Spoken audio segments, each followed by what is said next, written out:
entramos en grabación. Entro entonces en grabación a lo que nos toca hoy, ¿ya? Muy buenos días, señores alumnos, buenas tardes, perdón. Esta es la clase que vamos a hacer ahora y por eso que los hemos motivado mucho, ¿no? La clase de hoy se llama la resiliencia. Ya habíamos visto con ustedes lo importantísimo, lo sustancial, fundamental, estructural, que es, ¿no es cierto?, la reciprocidad.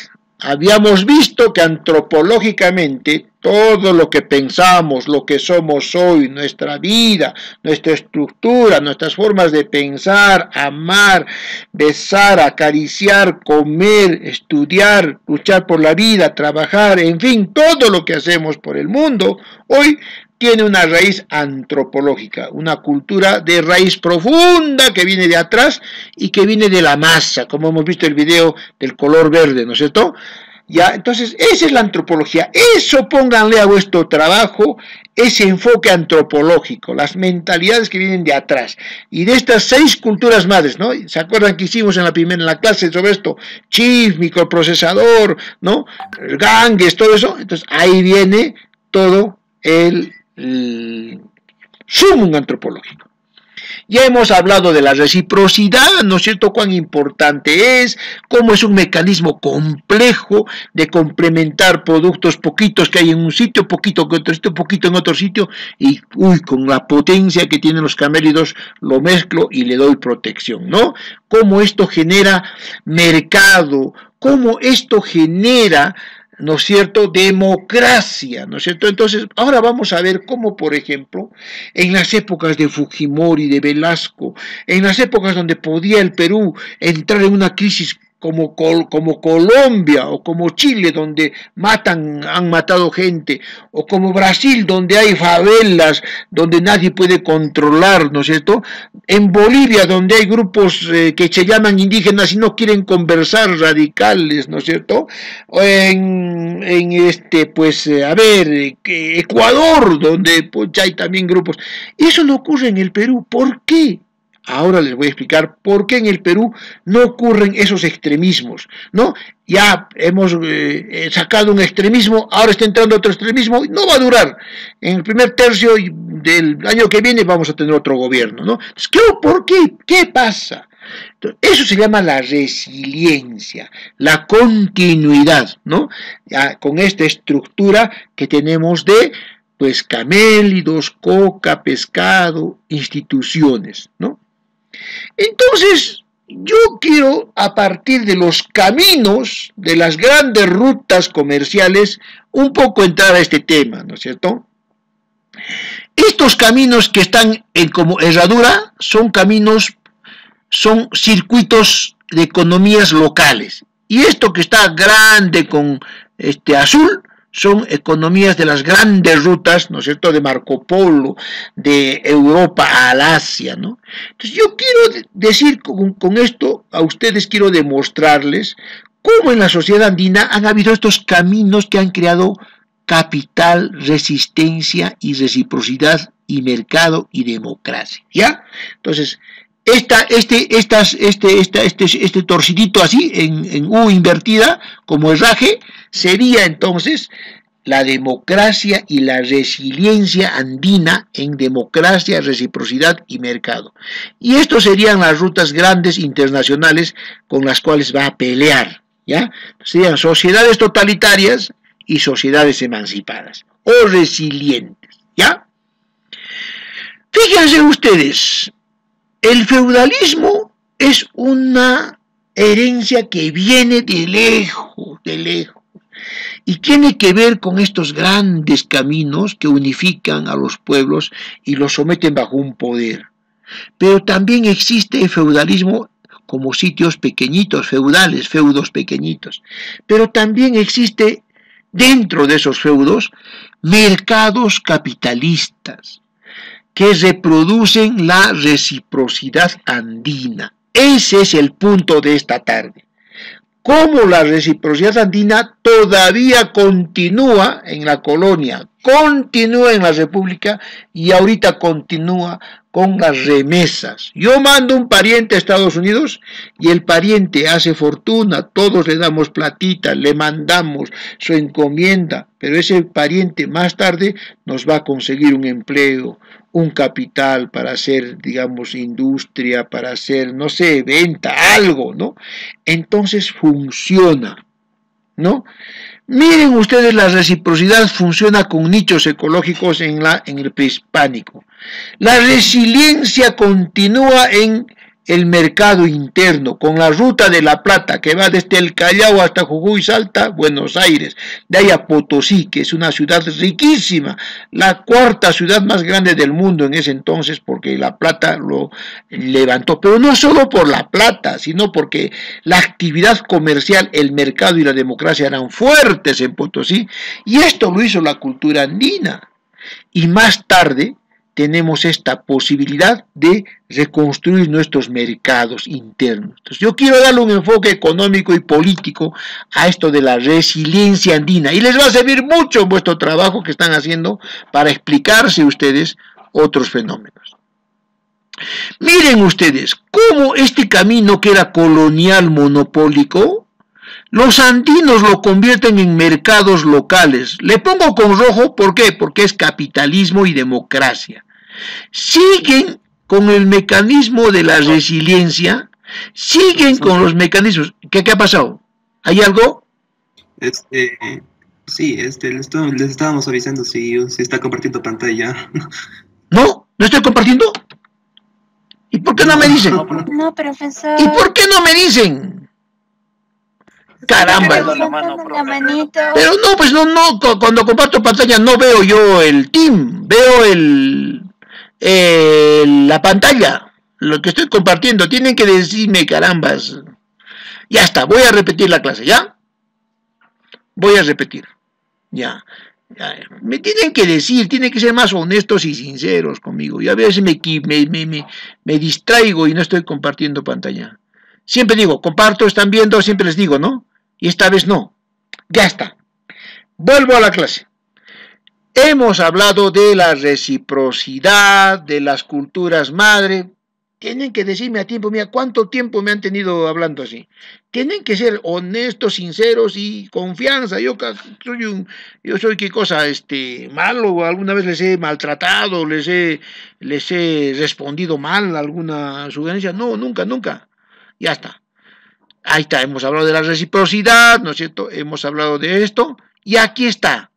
Estos caminos largos quiere decir sociedades antiguas monárquicas totalitarias. Y estos son mercados locales. ¿Está bien ahora? ¿Se entiende? ¿Sí? ¿Se entiende?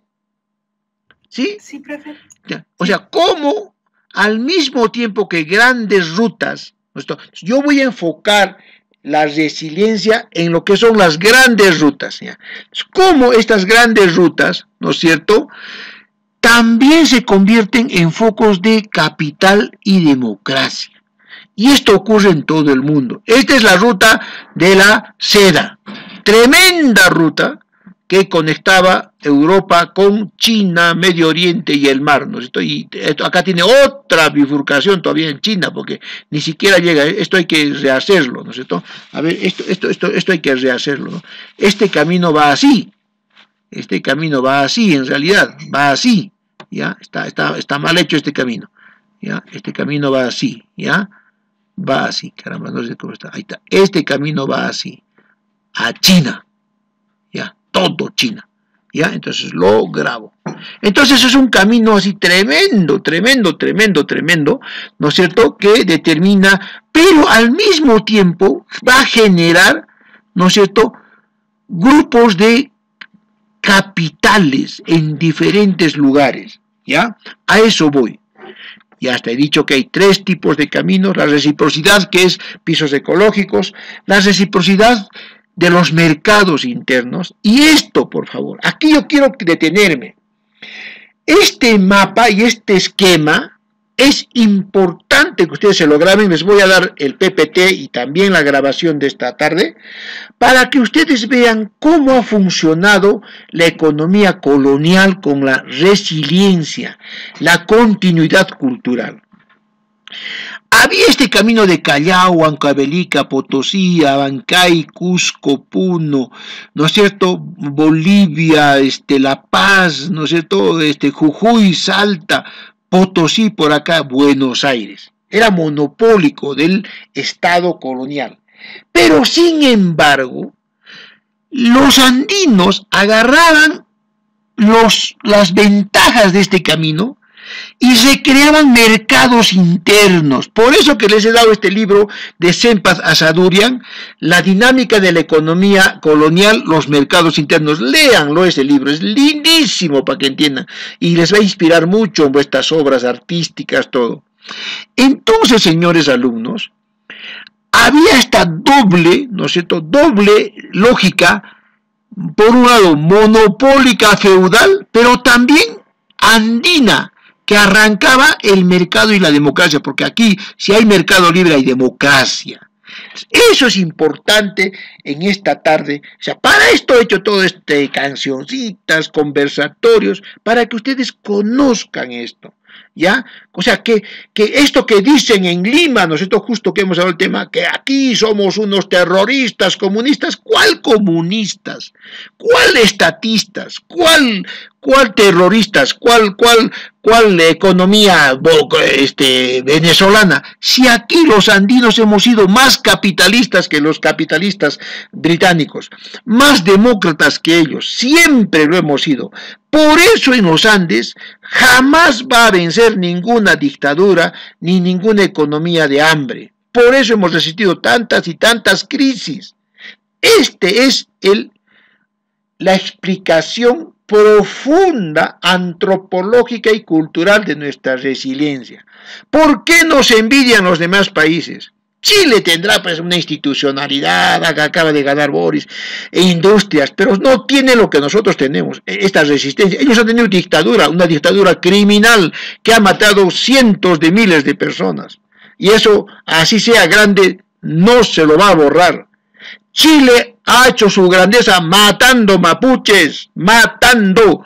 Habían chilenos de la oligarquía que por un montón de orejas, porque ya no pedían cuerpos, no, solamente le cortabas la oreja y te pagaban. O sea, un montón de orejas, ¿cuántos cuerpos eran? Así que no me digan que ellos son lo mejor, no tienen lo que nosotros tenemos, pero nosotros no lo estamos utilizando bien, ese es el problema. Lo podríamos utilizar para un progreso. Entonces, el siglo XIX, nosotros éramos solo recurso para los que venían. Europeos era oro, era roble, que sacaban de la convención, sacaban huacos, ¿no es cierto?, huaqueaban. Ahí estaba Andrés Avelino Cáceres huaqueando, ahí estaba Ricardo Palma, y les voy a mostrar los documentos.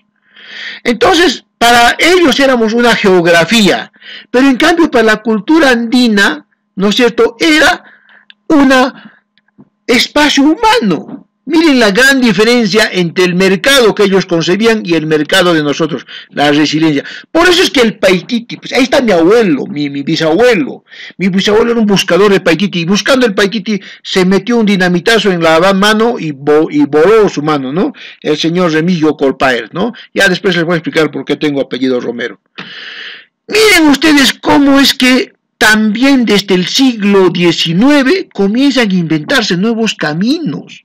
Ya en la República comienza a haber mercado interno, y yo lo digo con testimonio propio. Yo soy nieto de una arriera de Ayacucho, y he estado con ella, he viajado, he ido a todo sitio, y esta señora arriera de Ayacucho agarraba mercadería y iba por todo sitio y generaba mercado, hacía competencia, movilizaba la industria de cucharones, de santolinos, piedras de Huamanga. Conmigo íbamos a las ferias, comíamos lo que había.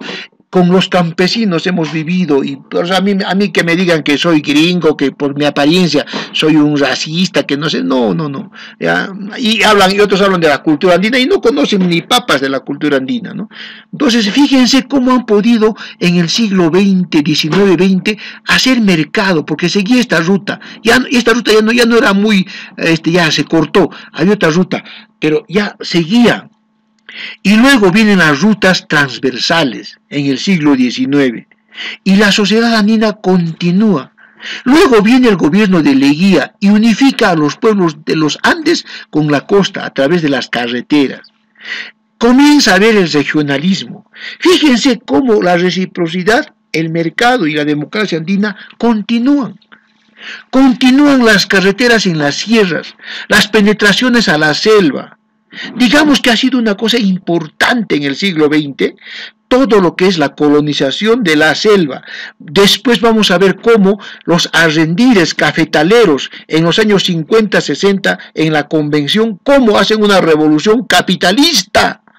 No hacen una revolución comunista. Son los capitalistas los que cambian y modernizan el sistema. A Hugo Blanco le decían comunista, ándate. Hugo Blanco era más bien el que propuso el capitalismo, el que instauró el capitalismo de los arrendires en la convención, porque los hicieron propietarios, vendieron el café, cuando el boom del café el precio era alto, y así, ¿no es cierto? Entonces fíjense cómo nos han contado la historia, y este era el Cusco resiliente del siglo XX, la ruta argentina. Argentina seguía comunicándose con nosotros. No se olviden que antes de 1915 no había el canal de Panamá, así que los barcos para ir a Lima tenían que dar la vuelta por toda Sudamérica, por el estrecho de Magallanes, y recién llegaban al Callao. Pero ¿qué ocurría? En Argentina dejaban la mercadería, los libros, y venía directo a Cusco. Por eso hasta el año 1950, 60, hasta el 70 incluso, la Universidad San Antonio Abad del Cusco era buena, porque ahí los mejores abogados se creaban, pero después cayó. Miren, este es el esquema de la resiliencia en el Cusco. Luego, las rutas de los ingleses y arman rutas ferrocarriles de Hilo a La Paz, Moquegua, Tacna a La Paz, Matarani, Arequipa, Puno, Sicuani, o Matarani, Sicuani, y comienzan a crecer todas las economías laneras en manos de los andinos, ¿no es cierto? Hay toda una explotación tremenda, una explosión económica en la convención. Martín Pío Concha cambia lo que era el té, solo el té, por el café, introduce el cacao que lo trae de África, el café, y hace que produzca. El precio del café se dispara en los 60 y produce la revolución socialista de los capitalistas, que no era tan socialista, era una revolución capitalista. Y luego se crea en el Cusco, a partir de eso, la escuela cusqueña, las ideas del indigenismo, Sabogal, Mariátegui, Béjar, ¿no es cierto?, Bravo y todos los artistas, profesores vuestros en muchos casos, o discípulos de vuestros profesores, se crean con esas ideas. Luis de Valcárcel. Machu Picchu se comienza a tomar importancia, porque aquí ya está descubierto 50 años antes que vengan, solo que vengan lo oculta. Los exploradores, ahí está mi bisabuelo, ¿no es cierto?, el ferrocarril que comienza a unir poblaciones andinas, y los andinos comienzan a crear mercado con el ferrocarril. El ferrocarril debe volver a la población. ¿Por qué tiene que estar en manos de 3 o 4 y su ruta monopolizando? Las fábricas que comienzan a crecer y con economía andina de reciprocidad, tejido de lana, pero también tejido de camélido, ¿no es cierto? La fábrica Lucre, ¿sí? ¿No es cierto? Entonces, y